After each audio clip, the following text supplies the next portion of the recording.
Olá, meu nome é Carlos Siqueira, seja muito bem-vindo e bem-vinda a este meu canal. Aqui nós falamos de literatura e tentamos falar sempre sobre escritores diferentes, de épocas, estilos, nacionalidades e gêneros diferentes. E hoje, pela primeira vez, eu trago um vídeo apenas sobre cartas. Cartas de um grande poeta do século XIX, de língua alemã, embora ele seja do Império Austro-Húngaro, um dos maiores nomes da poesia universal. Estou falando de Rainer Maria Rilke e o seu Cartas a um Jovem Poeta.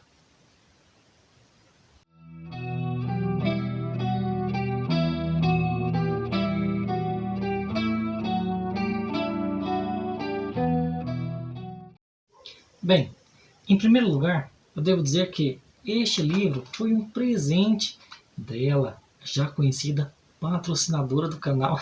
Coitada, não ganha nada com isso. Não ganha por quê? Porque você não compartilha o vídeo, você não se inscreve no canal, você não comenta. Dela, Maiara. Muito obrigado, Maiara. E eu pretendo que esse seja um vídeo leve e breve, porque o livro é de bolso, é curtinho, então não tem para que eu me estender muito. Pois bem, agora sim vamos comentar sobre Cartas a um Jovem Poeta, de Rainer Maria Rilke. Bem, para quem não conhece o Rilke, saiba que ele foi um grande poeta que nasceu ali no século XIX, viveu até um pouquinho do século XX, se eu não me engano, 1926, isso mesmo, e que teve muito prestígio ainda em vida. E durante a sua própria existência, em algum momento, ele trocou cartas com um jovem poeta. Tem o nome dele aqui, tá? É Franz alguma coisa. Deixa eu conferir aqui. Só um instantinho. Franz Xaver Capus. Pois bem, e por que ele trocou cartas com esse jovem? Porque ele, o jovem, estava numa escola militar e estava lendo um livro de poemas do próprio Rilke. E aí o professor viu e comentou: "Ah, então você gosta de poesia? Ah, então você gosta do Rilke? Pois eu vou te dizer uma coisa. O Rilke também foi meu aluno." É, que coincidência. Então, o jovem poeta, que eu vou falar só Franz, acha muito curioso, descobre o endereço do mestre e manda uma carta contando essa situação e pedindo também conselhos a ele, que é um jovem poeta. E o Rilke, num gesto muito singelo, respeitoso, carinhoso e de humildade, responde às cartas que o jovem vai mandando para ele.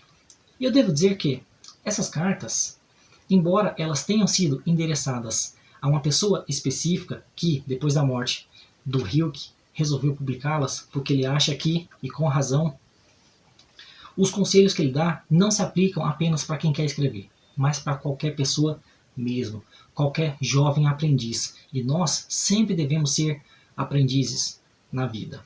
Ele não diz isso, tá? Quem diz isso sou eu. Então, as cartas aqui publicadas podem ser lidas por qualquer pessoa, porque os conselhos são universais. São verdades que servem para qualquer pessoa, em qualquer faixa etária, desde que a pessoa esteja disposta a aprender, a refletir, porque esses conselhos, eles são inteligentes, bonitos e reflexivos. Depois eu vou ler alguns trechos para vocês, tá? Pois bem, e algumas dessas ideias que o poeta expõe ao jovem poeta, o mestre, ao pupilo, é que, em primeiro lugar, ele, o Rilke, não pode ensinar a fazer poesia, porque a poesia ela é uma expressão de cada um. Então, ele, o jovem poeta, o Franz, é quem deve primeiro se descobrir. Ele coloca aqui, o Rilke, primeiro, se questione. Você realmente precisa escrever? Se sim, escreva. Porque tem gente que tem apenas momentos, né, da vida que tem vontade de escrever, mas que não é porque ela escreve que ela é poeta de verdade. O poeta ele tem necessidade de escrever. E O poeta deve ser original. Um outro conselho que o Rilke dá aqui são várias cartas, tá? Eu vou mencionar alguns ensinamentos dele ao longo delas. Não vou ficar comentando qual é de cada uma. Pois bem, o Rilke vai dizer que... Até me perdi aqui. Lembrei. Eu estava falando sobre a originalidade. O Rilke vai aconselhar o jovem poeta Franz a ser original. Não buscar falar sobre amor ou temas genéricos. Não buscar tradições já consolidadas. Não. Escreva sobre o seu cotidiano, sobre a sua vida. E aí você que está assistindo o vídeo e o nosso Franz poderia se pensar: ah, mas minha vida não tem nada de extraordinário. E o Rilke vai falar assim: calma lá.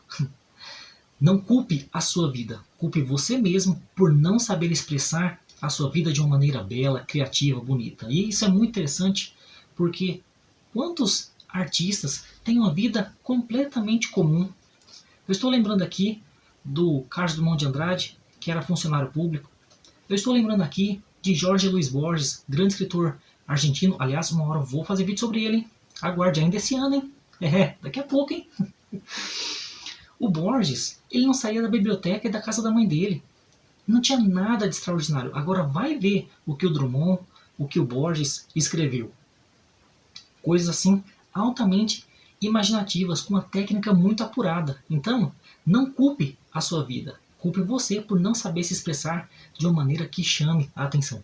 Muito interessante essa lição do Rilke.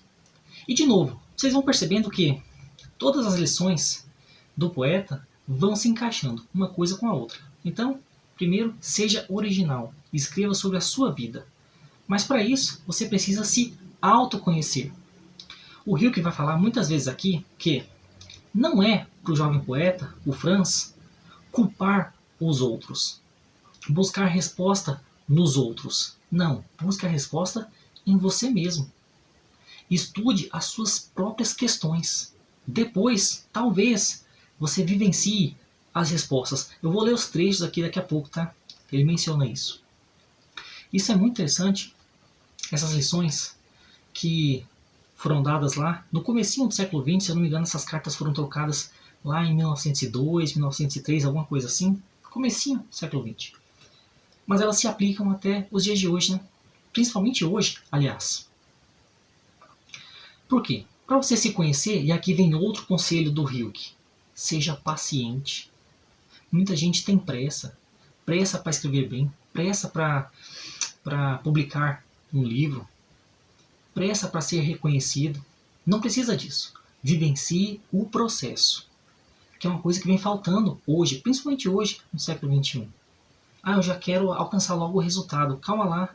O mais importante não é o resultado, é o processo para se chegar lá. Então vocês estão anotando aí as lições do Rilke. Seja original, se conheça, estude as suas próprias perguntas, não busque a resposta nos outros. E isso, aliás, tem a ver com uma outra lição que ele dá, que é: não fuja da solidão. Gente, nessa edição aqui nós só temos contato com as cartas do Rilke, mas eu pesquisei e existem outras edições que nós temos as cartas também do Franz. Então, aparentemente, o Franz se queixava de ser um pouco solitário, sozinho. E o Rilke vai dizer que não é para achar ruim a solidão, é para aproveitar a solidão e se conhecer melhor. E de novo, muitas vezes as respostas não estão nos outros, mas em nós mesmos. E nós devemos ser felizes com a nossa própria companhia. Então vocês percebem que são todos ensinamentos gerais, universais, que servem a qualquer pessoa. Eu acabei de lembrar aqui do vídeo que eu fiz recentemente sobre o Carta sobre a Felicidade, também conhecido como Carta a Meneceu, lá do poeta grego. Vou deixar o link aqui na descrição. Em que ele diz que há males que nós não devemos evitar, porque eles são necessários à vida.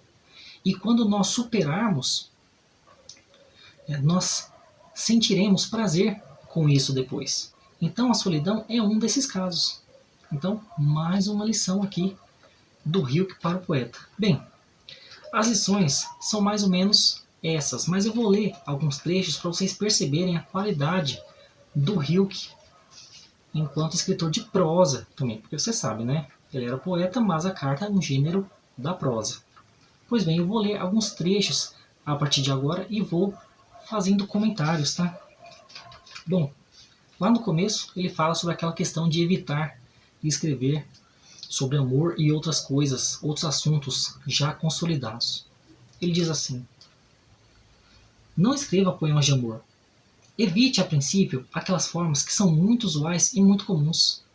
São elas as mais difíceis, pois é necessária uma força grande e amadurecida para manifestar algo de próprio, onde há uma profusão de tradições boas, algumas brilhantes. Por isso, resguarde-se dos temas gerais para acolher aqueles que o seu próprio cotidiano lhe oferece. Vocês percebem como que ele escreve de maneira clara, objetiva e muito inteligente também. Isso aqui me lembrou também o Mário Quintana, grande poeta brasileiro. Aliás, já fiz um vídeo sobre ele aqui. Eu vou fazer mais, hein? Aguarde. O Mário Quintana, ele também dá um conselho assim, mais ou menos nessa linha, de evitar escrever em gêneros já consolidados. Mas ele diz uma outra coisa, que só tem direito e moral para escrever em verso livre quem dominar o verso metrificado. Porque antes de você conhecer a liberdade, você tem que conhecer a prisão. Meus amigos. Curioso esse pensamento do Mário Quintana. Pois bem, aí depois ele vai falar aqui sobre o cotidiano, escrever sobre o cotidiano. Vai dizer, né? Caso o seu cotidiano lhe pareça pobre, não reclama dele. Reclame de si mesmo. Diga para si mesmo que não é poeta o bastante para evocar suas riquezas. Pois para o Criador não há nenhuma pobreza e nenhum ambiente pobre insignificante. Mesmo que estivesse em uma prisão, cujos muros não permitissem que nenhum dos ruídos do mundo chegasse a seus ouvidos, o Senhor não teria sempre a sua infância, essa riqueza preciosa, régia, esse tesouro de recordações? É isso. A escrita, a arte, ela não depende muito do seu meio, depende mais da sua imaginação, da sua mente. Isso aqui eu lembrei do Morro dos Ventos Uivantes, que eu fiz vídeo no ano passado, hein? Vou deixar o link aqui na descrição também. Que muita gente achou que não é impossível uma mulher, a Emily Brontë, escrever um livro desse. Porque ela era uma mulher assim que quase não saiu de casa. De onde ela tirou aquela história toda, aqueles acontecimentos, aquela imaginação? Justamente daí, da mente. Então, outra coisa, ele menciona aqui as recordações. É interessante a gente pensar em como que muitos escritores, quando já estão velhos, quando já não tem mais uma vida muito atribulada, passa a escrever sobre a sua infância. Livros de memórias, recordações. É sempre uma fonte de escrita. Interessante. Mais para frente, o Hilke vai falar uma frase muito instigante que diz assim: uma obra de arte é boa quando surge de uma necessidade. Isso aqui me lembra de novo ele, o Epicuro, que eu já mencionei hoje lá no Carta a Meneceu, Carta sobre a Felicidade, que aliás eu tinha dito que era um poeta grego, mas não, é um filósofo, Epicuro. E nessa carta sobre a felicidade, Carta a Meneceu, ele vai dizer que um prazer é realmente bom quando ele vem de uma necessidade. Quando não, é fútil. Assim como aqui o Hilke também aponta que existem obras de arte que não são feitas por necessidade e por isso mesmo são superficiais. Mais para frente, o Hilke vai dizer que há coisas que são muito difíceis de se expressar. E daí a paciência que quem se propõe a escrever deve ter. Ele diz assim: mesmo os melhores erram nas palavras quando elas devem significar o que há de mais leve e quase indizível. Então, não é que existam coisas que não conseguem ser expressadas. Não. É só que requer paciência, estudo, dedicação, educação. E isso é difícil para a maioria das pessoas. Isso aqui me lembra o Manuel Bandeira. Manuel Bandeira que, aliás, que já traduziu um poema do Hilke. Já um poema só, ele já traduziu. E ele que ficou 13 anos estudando, ele, Manuel Bandeira, 13 anos antes de publicar o seu primeiro livro, e que lá no livro que eu já fiz vídeo aqui, Itinerário de Passárgada, ele fala que não existe poeta perfeito, existe poema perfeito, porque até os melhores poetas erram, assim como o Hilke também disse aqui. Meus amigos. Pois bem, mais para frente, o Hilke vai dizer: o senhor é tão jovem, tem diante de si todo o começo, e eu gostaria de lhe pedir, da melhor maneira que posso, meu caro, para ter paciência em relação a tudo que não está resolvido em seu coração. Peço-lhe que tente ter amor pelas próprias perguntas, como quartos fechados e como os livros escritos em uma língua estrangeira. Não investigue agora as respostas que não lhe podem ser dadas, porque não poderia vivê-las. E é disso que se trata. De viver tudo. Viva agora as perguntas. Talvez passe, gradativamente, em um belo dia, sem perceber, a viver as respostas. Talvez o Senhor já traga consigo a possibilidade de construir e formar como um modo de viver especialmente afortunado e puro. Eduque-se para isso. Então, de novo aqui, né? Tenha paciência e se eduque. É um aprendizado, é um processo. As respostas não vêm prontas. Um dia pode ser que a gente venha a vivenciá-las. Mas, por enquanto, foque no caminho, passo a passo. Eduque-se. Muito pertinente esse conselho. Um outro conselho que o poeta dá para o jovem é que ele aproveite a solidão. Ele vai dizer assim: é bom ser solitário, pois a solidão é difícil. O fato de uma coisa ser difícil tem de ser mais um motivo para fazê-la. Amar também é bom, pois o amor é difícil. Ter amor de uma pessoa por outra talvez seja a coisa mais difícil que nos foi dada, a mais extrema, a derradeira prova e provação, o trabalho para o qual qualquer outro trabalho é apenas uma preparação. Por isso as pessoas jovens, iniciantes em tudo, ainda não podem amar. Precisam aprender o amor. Muito profunda essa reflexão, essa lição, e que vai falar tanto sobre a solidão, e de novo eu lembrei lá do Mário Quintana. Antes de escrever verso livre, aprenda o metrificado. Aqui é a mesma coisa. Antes de viver a dois, aprenda a viver sozinho. Com outras palavras, está sendo dito isso aqui. Novamente, a lição da paciência. Seja paciente. Os jovens se desesperam, né? Gritam, ficam doentes. Por quê? Precisam primeiro aprender a esperar. Como elas são jovens, elas não vivenciaram muito ainda. Não sabem que há coisas que vêm com o tempo. E, de novo, tudo é um aprendizado. E como a pessoa é jovem, não aprendeu muito ainda. O amor é um aprendizado. A arte é um aprendizado. Fica aí a lição do Hilke para o jovem poeta. Bem, vou ler o último trecho dessas cartinhas aqui, em que, de novo, o Hilke vai falar sobre a paciência, sobre o aprendizado, sobre buscar soluções em nós mesmos, e que fecha de maneira bonita o vídeo sobre esse livro aqui. Pois bem, o Hilke vai dizer: é preciso ter paciência como um doente e ter confiança como um convalescente.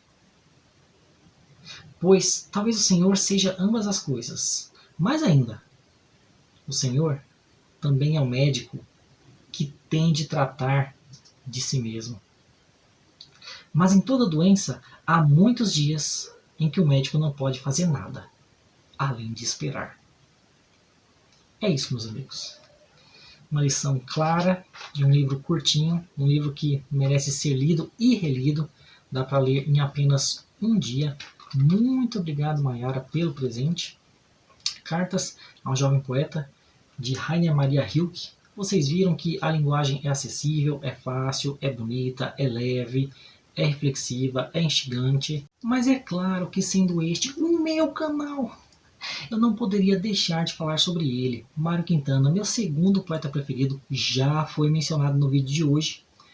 E que nessa antologia, 80 anos de poesia, ele também vai escrever um texto, uma carta a um jovem poeta. Só que diferente do Rilke, que vocês perceberam, que dá conselhos gerais, universais, para qualquer pessoa, e não fala assim tanto sobre a poesia, o Mário não. Aliás, tem a fotinha do Mário aqui. O Mário não. O Mário vai dar conselhos apenas para a poesia, para quem quer realmente escrever. E antes de ler algumas passagens, o texto é bem curtinho, tá? Só tem 3 páginas. Eu vou deixar na descrição do vídeo para quem queira ler na íntegra. O Mário, eu vou resumir algumas ideias que ele dá aqui. Ele vai dizer, assim como o Rilke, que a poesia não pode ser ensinada, porque a poesia é algo individual. Cada um tem a sua forma de ver o mundo e de se expressar. Então, não dá para ensinar poesia. Aliás, ele vai dizer também que a poesia, quanto mais individual ela for, mais universal ela será. Isso é um paradoxo. O que é paradoxo? Ideias contrárias. Como assim algo é universal e individual ao mesmo tempo? Segundo Mário, é porque quanto mais individual, mais humano ela tem. E sendo mais humano, mais pertencente à humanidade como um todo. Então, está aí uma explicação que é segundo Mário Quintana, tá? Você concorde se você quiser. Aliás, por concordar ou não, interpretar ou não, ele vai dizer que ele sempre preferiu o poema do que a prosa. A prosa você sabe, escreve do começo da linha até o final. Porque na prosa não existe margem, enquanto no poema não. O poema está concentrado ali no meio. E aí eu lembro de um outro poema do próprio Mário Quintana, em que ele vai dizer que os livros infantis, de poesia infantil, sempre deve ter margens muito grandes, para que as crianças leiam e desenhem as interpretações dela sobre o poema. E esses desenhos vão fazer parte da composição do poema depois, para quem vier a ler aquela página. Muito interessante isso. Além de ser bonitinho, você colocar a criança como um personagem ativo da leitura e da interpretação, você também coloca ali a subjetividade. E depois, né, a intersubjetividade, que já é o poema, mais os desenhos, mais a interpretação de uma outra pessoa. Muito interessante isso. Pois bem, e por falar em um poema concentrado ali no meio, o Mário também vai dizer que o poema não pode ser uma composição matemática, uma fórmula. Não existe fórmula para o poema. Você não pode raciocinar muito, senão o poema perde toda a emoção.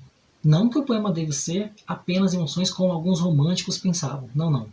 Ele é um misto de raciocínio e de emoção. Não pode ser só nenhum nem outro.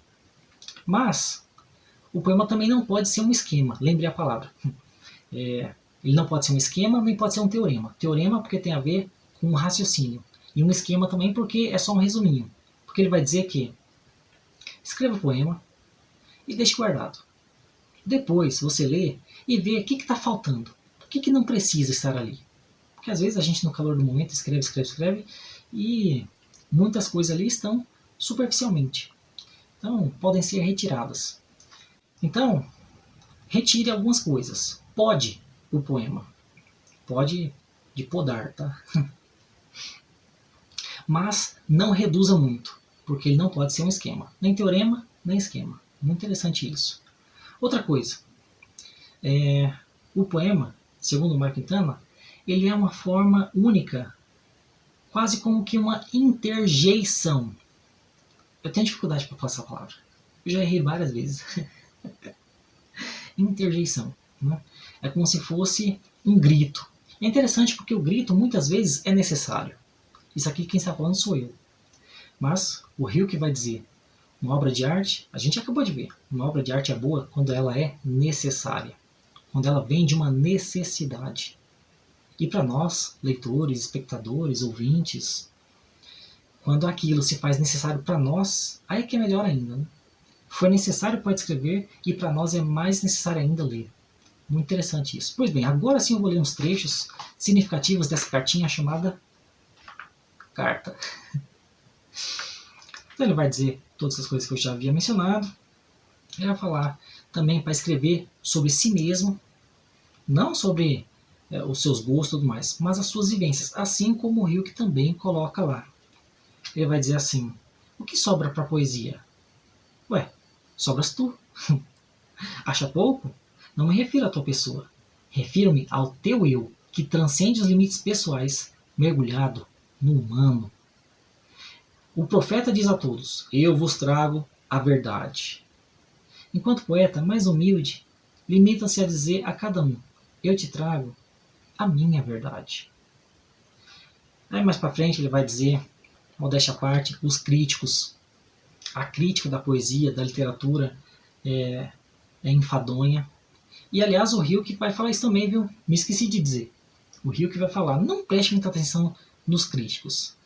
Aliás, eu estou lendo um livro no momento que eu vou fazer vídeo mais para frente, hein? Que é O Túnel, do Ernesto Sábato, o grande escritor argentino. Já está prometida a leitura, hein? E lá ele também critica os críticos. Porque quem tem mais a dizer sobre a obra é a própria obra, e não o crítico. Isso aqui me lembra Ítalo Calvino, que eu já fiz vídeo ano passado também sobre as cidades invisíveis. E lá eu mencionei o ensaio Por que ler os clássicos. E lá ele vai dizer isso, né? Nada fala mais sobre a obra do que ela mesma. Então, a mesma coisa também o Mário Quintana vai apontar aqui. E aí ele vai dizer que é uma luta constante, o poeta com o poema. Essa luta dele, Mário Quintana, já está durando a vida inteira. De novo, essa questão da paciência. E um processo. Não é chegar ao resultado rapidamente. Não, não. É uma luta. É uma briga. E aí mais pra frente ele vai dizer também que desconfie dessas modinhas que pode te trazer uma fama efêmera, rápida, curta. Desconfie. Porque a verdadeira arte, ela é para sempre. Ela é eterna. Então essas modinhas que surgem, desaparecem rapidamente, desconfie. Não acate não. E aí mais pra frente ele vai dizer que você tem que aprender que cada poema pede uma fórmula. Tem poema que pede para ser rimado, tem poema que pede para ser feito uma canção, tem poema que pede soneto, tem poema que pede haikai. Você tem que sentir o que o poema está pedindo. Muito interessante isso. De novo você tem a questão do sentimento.